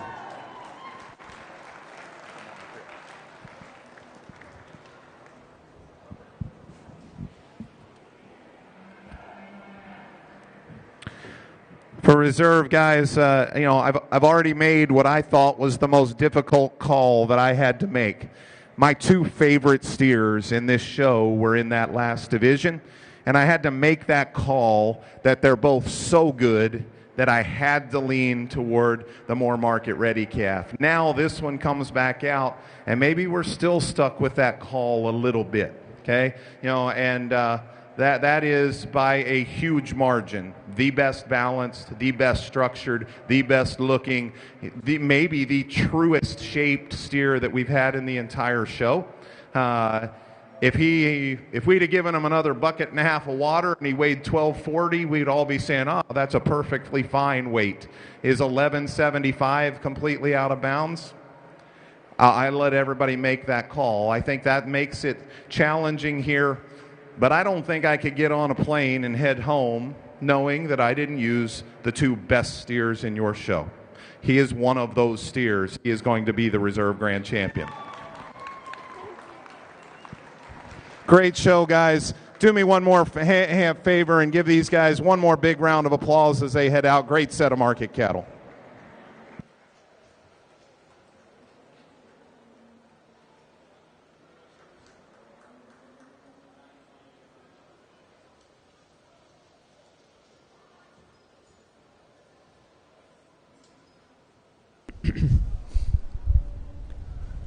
Jeff, once again, this has been a real treat for us. Thank you for the opportunity to do this. And I would imagine without our sponsors, none of this would be possible. Man, Paige, I can't tell you how thankful we are here at Hays County to have a great support group. But I do want to start and say thanks to FBG Live. What we've done together last year and this year makes it possible for people across the state, across the nation, and across the world to watch their kids, grandkids, nieces, nephews show their projects. But you're right. We cannot do it without our sponsors. We have a great group of sponsors that are sponsoring just our simulcast of our show this year. We're going to go through a couple of them. Ranch 1111, new sponsor this year. They stepped up, said, hey, we want to get involved. What can we do to help? Germania Insurance, Rober Insurance Agency. Big help. They've been here again year after year. Since we've done the simulcast, they jumped on and helped out. Hays City Store, you know, not only are they a sponsor of our simulcast, they also help with our gala. They help with all of our different events that we have throughout the year. They help with our sale.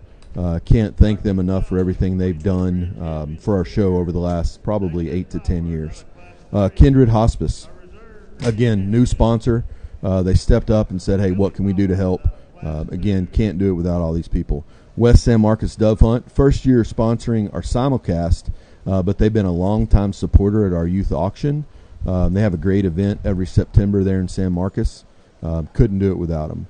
Prestige Gunite, WorkQuest, again, a couple of new sponsors, but people that again, this isn't possible without. You know, people don't realize, Paige, what it takes not only to put a production on like this, but the cost and all these sponsors are allowing us to do this at no additional cost to the board and to our groups. 3 husband-wife teams. We have Lamar and Amber Crossland. Lamar and Amber were both local vets here in Drippin, that their children went through the program. It's great to seeing them continue to give back, not to just our kids, but also to our simulcast.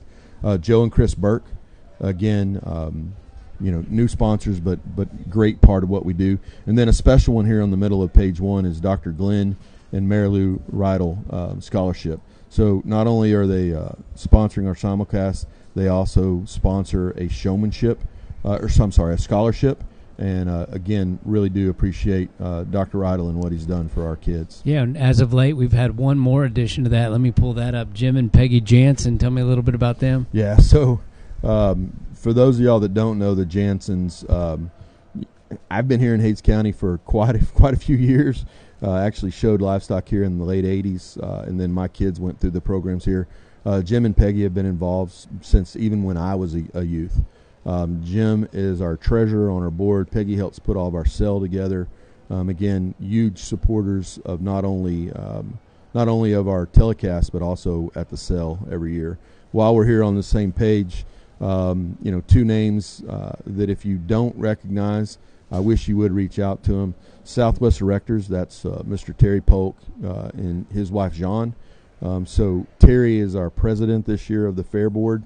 And has done a great job putting the show together and making everything run as smooth as it is. And then Odell Equipment, that's Roy Odell and his wife Keely. Keely's here every night till late. Roy has helped set everything up, get everything ready to roll, and has been an integral part. Both he and Terry and Keely have been an integral part of our show for as long as I can remember. Texas Beef Initiative, glad to see them stepping up and helping us. Definitely, go to their website. Donatebeef.org, a great program. If you're not familiar with it, we would love for you to get involved. And then John Deere and Tellus, again, new sponsors. We're glad to see people from the ag industry giving back to our kids. Yeah, we've got one more page full here as well. Something tells me these are some familiar names and faces and programs. Boy, you aren't kidding. So everybody that's on the page we have stepped up last year and helped with our telecast. We called, and without hesitation, they said, hey, what can we do again? We do hope that there's some business flow to these businesses because of, you seeing their name and recognizing that they do give back to our kids. But to these businesses, it's about the kids, and that's what we're really wanting to stress. So PMI, that's a pipe, steel, and supplies vendor here in the area. They've been a long-time sponsor. Texas Farm Bureau Insurance. So Texas Farm Bureau not only sponsors and help sponsors our simulcast, they come to the cell and they help sponsor our gala, Independence Title, Cunningham Orthodontics. So the Cunningham family is huge here in Dripping Springs. Their children are currently in the program, and they've stepped up not only for our simulcast but also some buckle sponsorships. Just a couple left there. Bentley's Firearms. So this is a new business, and I don't know how many of you have been a part of a brand new business. So they're going through, startup type funding of business. And when we reached out to the Bentleys, they said, "You bet, we know the value of this program and can't wait to give back." Last 2 and definitely critical to our success. Capital Farm Credit, again, a longtime sponsor. They are also our prime sponsor of our sale, our youth auction, which will be held this Saturday here at Dripping Springs Ranch Park. And last but definitely not least is Ozona Bank. Ozona Bank has stepped up this year again, not with just our simulcasts. They've donated goods. They've donated water for all of our kids. They donated water for the events that we put on outside of our stock show, and they're always one of our key buyers here at the Livestock Show. Great group of businesses, Paige. Again, I do want to say thank you to you and your group. We're reaching a ton more people because of the ability and the things that y'all do. So visit FBG Live. I know you're probably new to the stock show business over the last couple of years, but I think we've grown in leaps and bounds. Thank you to all these sponsors, and thank you to everyone that's there watching online. Yeah, and if I'm not mistaken, I heard Mr. Jeff Dodd's name on a couple of buckles, you and your wife, earlier today, too, during the GOAT Show. Thank you guys for all y'all do as well. We love it. We have a great group. For those that don't know, Over the course of the week, we're going to give out, and I'm guesstimating, we're going to give out about 150 belt buckles, banners to all of our kids that are successful at our show. 100% of those are sponsored. So we have a great list. We recognize them during the show. Hopefully y'all are hearing those names in some of the telecasts. We as a family, my wife and I, our kids benefited from this program tremendously. And so we're doing what little bit we can to give back. So, right again, on. Thank you, everybody. I hope y'all enjoy the live cast. Hope to see y'all Saturday at the cell. Yeah, appreciate you coming in the trailer, Jeff. Thanks, Paige. All right.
Well, guys, this is a very fun part of the show for me, and I think sometimes, for others, and I have good friends that don't enjoy judging showmanship, and I understand in some ways. I mentioned to our crew at the desk here, from a judge's perspective, it probably is a lot easier to criticize an animal than someone's child. I get that, but this is a big part of the learning process, and I think what you have in here is, first of all, a set of young people that deserve a lot of credit for coming back out at the end of the show. I oftentimes judge shows, you put showmanship at the end, and then maybe 2 or 3 people show back up.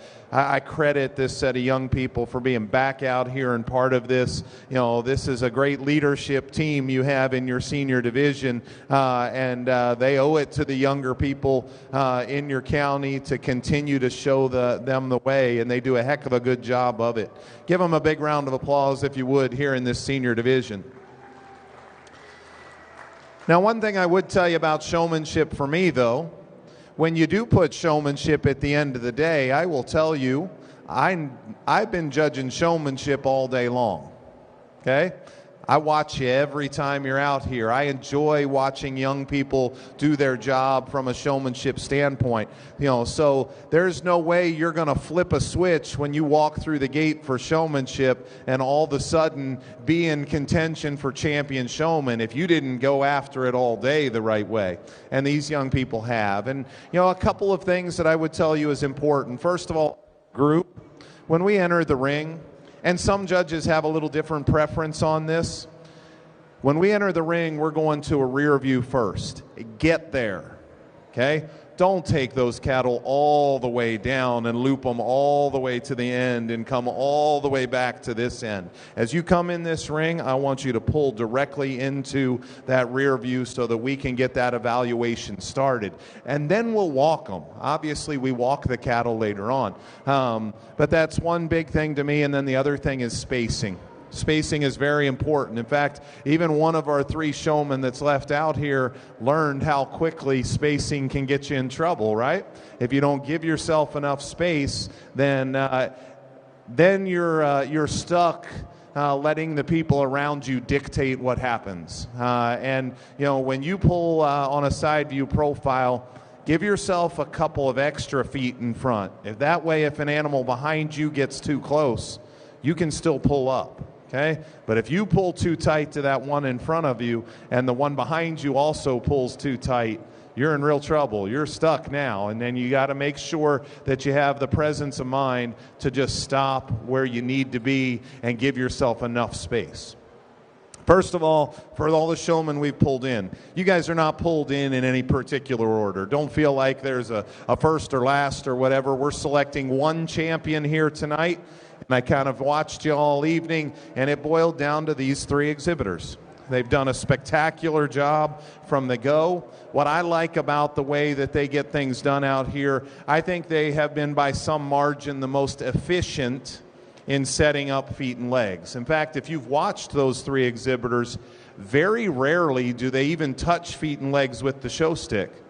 They let that steer do the work for them. They walk them into their place, and that gives you a great look every single time. And that's the work you've done at home paying off. And that's, to me, the sign of a great showman. I will challenge the 3 of you, though. Guys, this is a project that is more than just walking out here in this ring. Okay? Every one of you have a market steer, and I asked you some questions related to your market steer. And I challenge you. When I was about 11 years old, from that point forward in my show career, I never showed a steer that my dad and I and my brothers didn't go to the locker plant and see that carcass and what we were producing. And it taught me a lot. It taught me a lot about what was at the end of that halter. And yes, we all come here wanting to show the champion. But understand, you guys are part of food production in the United States. And you should know what you're producing. And I think that's something that, whether it's your ag teacher, your county agent, your parents, the people that helped you to purchase these steers, the breeders, I challenge you to follow them through and see what you're producing. Okay? And I asked them a little bit about average daily gain in their steers. I followed it up with a question relative to carcass merit and what kind of quality grade potential do you think that your calf might have. Okay? I would tell you probably 99% of the cattle that are here today are going to go grade select or choice. Okay? Select or choice. And most of that is determined a lot based on the genetics behind them, but also a level of market readiness. If a steer is fat enough, then generally speaking, they have an opportunity to reach higher into a quality grade. And I say of these 3 steers out here, the young ladies in the middle has got the most finish or cover on him. So he has the greatest likelihood of reaching the choice grade, or maybe even getting a little higher into the choice grade, like that young lady indicated to me. I don't want to make this quiz bowl. It is showmanship. We are picking a champion showman, and I understand that. But I do think it is important to understand a little bit about the project that's at hand. And that's what I challenge all of you to do. I challenge you as leaders, because there will come a day when very, very few of the young people that walk through this ring will be raising cattle as a livelihood. But what they can be is the people that speak highly of agriculture, that help us to train a set of consumers out there that know nothing about where their food product comes from. And I think that's an important part of what we ought to be teaching young people, because we need them as advocates for what we do as they mature and they go into their careers long term. So that's my challenge to you guys. Get after that. Again, this has been really, really fun. I appreciate what all 3 of these young people have done. But I will tell you, there has been one that every time this young person has walked out here in the ring, no matter whether they had the best animal in the class or not, has gotten the most out of the animal that they have been showing. And to me, that's what an excellent showman is about. If you would help me congratulate this young lady up front, she will be your senior champion showman today.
Our 2022 showmanship senior,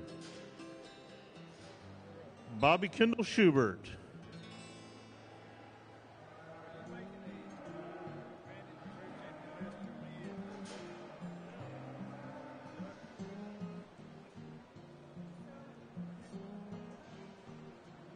Our senior showmanship buckle, donated by Southwest Directors, Mr. Terry Polk.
Junior Showman, make your way to the holding pen, please. Junior Showman, make your way to the holding pen, please.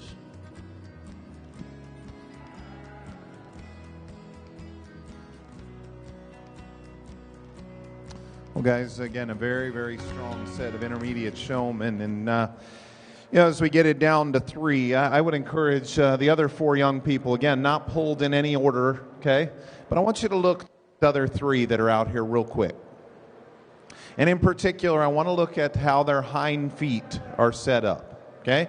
And most of you did a pretty good job of this. But we need, as we get them to the side profile, see how the hind leg on the far side is a little bit in front of the hind leg on this side, right?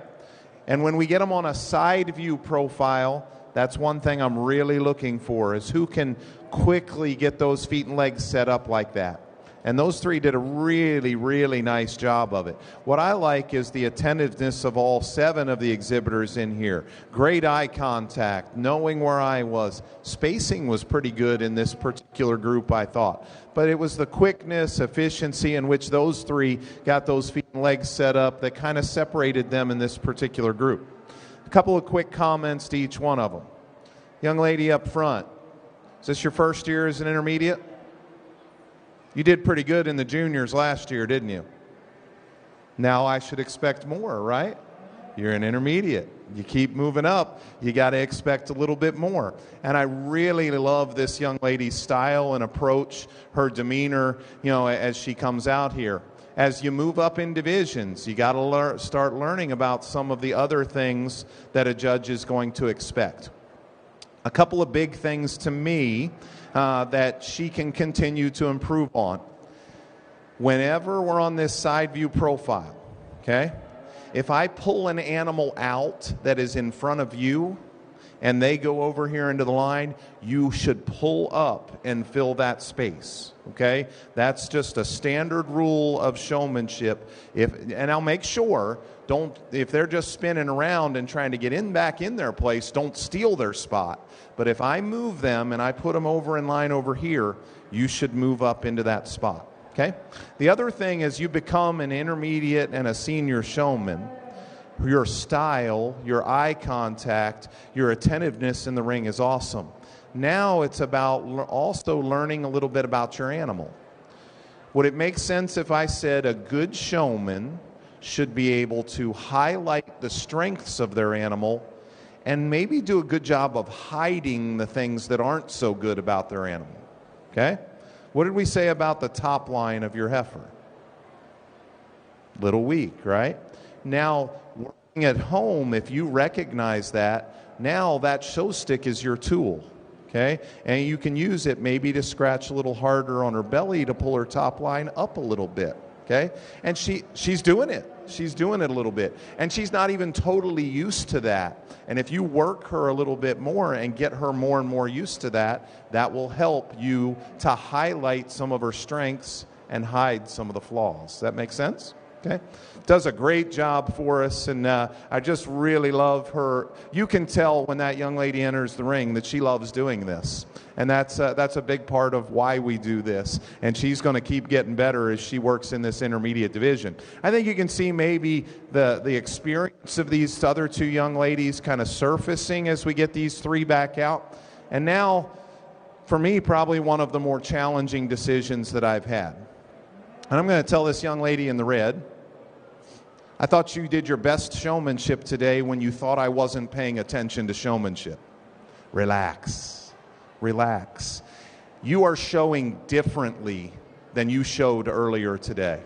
Okay? You don't have to. You are a spectacular showman. There is nothing different that you have to do. In fact, to me, the best showmen are the ones that don't look different, that don't draw attention to themselves. When you showed that steer earlier today, you never held that stick like that out, so obvious and up and out. Keep it natural. I'm not a big fan of the stick in front of cattle to begin with. That's probably something for both of you. If to me, use it when it's necessary in front of the animal. You know, if he's starting to move a little too quick and you want to pull that stick in front to slow him down a touch, I'm good with that. Otherwise, it just should be natural at your side.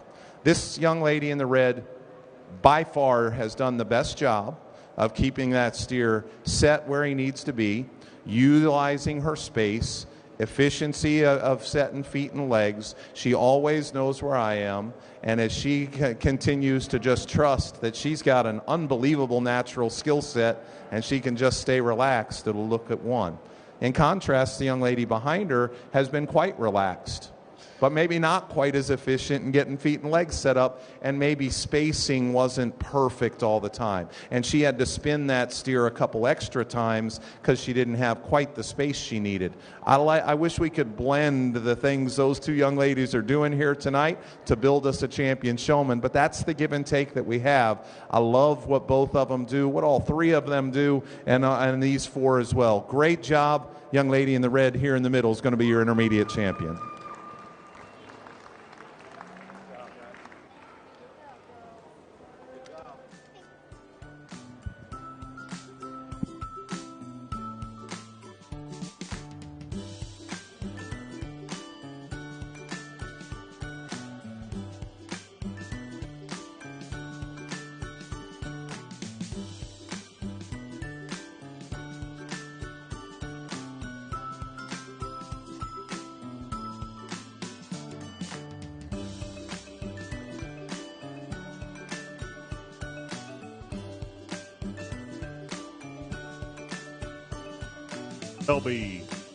Shelby Cox. Shelby Cox.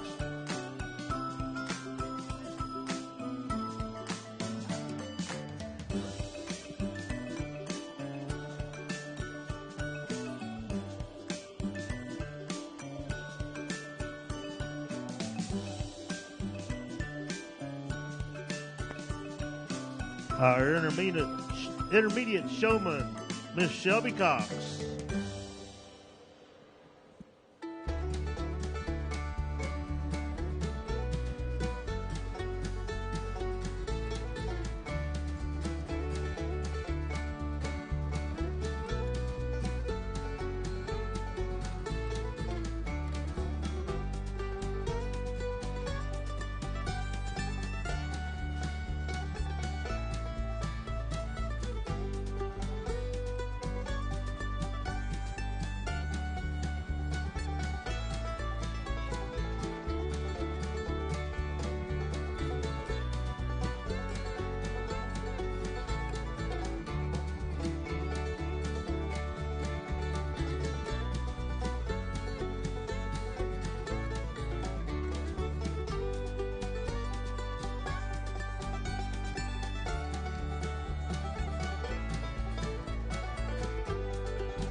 Guys, we wrap things up here, and this should have been when we had the big crowd, because these guys are doing a heck of a good job. And I know there's only 2 of them, but that means we get to have an obvious champion and reserve champion in the junior division. And these guys are doing a great job. And Benjamin up front here, first of all, he's got 50 caliber in his hand. That's what he named his steer, because he used to be wild and ran around a lot. Well, we've gotten past that because he's trained him very, very well. And we've learned a little bit about feet and leg placement, learned about that comb he forgot that he usually has in his pocket, right? But Laramie back here let him borrow his comb to fix that mess I made, and we got some things figured out. But man, I really like the way Benjamin does a spectacular job of keeping that head up, of knowing where I am, and keeping 50 caliber calm there on us. Great job. Good spacing. He's great on the lead. Get a little quicker on setting those feet and legs, and we're going to be in a great spot. Great job, Benjamin. Then Laramie back there, great control. And this steer hasn't always been easy tonight, but he has kept control of that calf. He's really strong around his head. He knows I really like the way he bears down on that chain and keeps strong control. I thought beyond his years in the way that he let that steer walk into his place and get his feet and legs set up, keeps his head up good and attentive, had that comb, be ready to use it though, right? We don't just bring the comb out here just so it can be in our pocket. If that judge rubs his hand on your steer, make sure after he walks away that you pull that comb out and use it, all right? Laramie and Cowboy, they work together great. It's been a long night, but every time that steer's been out here, he's got the most out of them. Great job, guys. I'm proud of you. You've done awesome. Your champion junior showman's going to be Laramie back here. Great job, buddy. Benjamin's going to be your reserve champion. Way to go.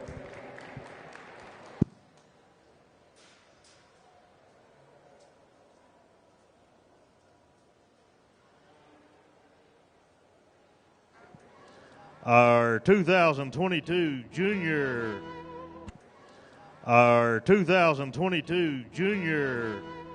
steer showman, Mr. Laramie Dole.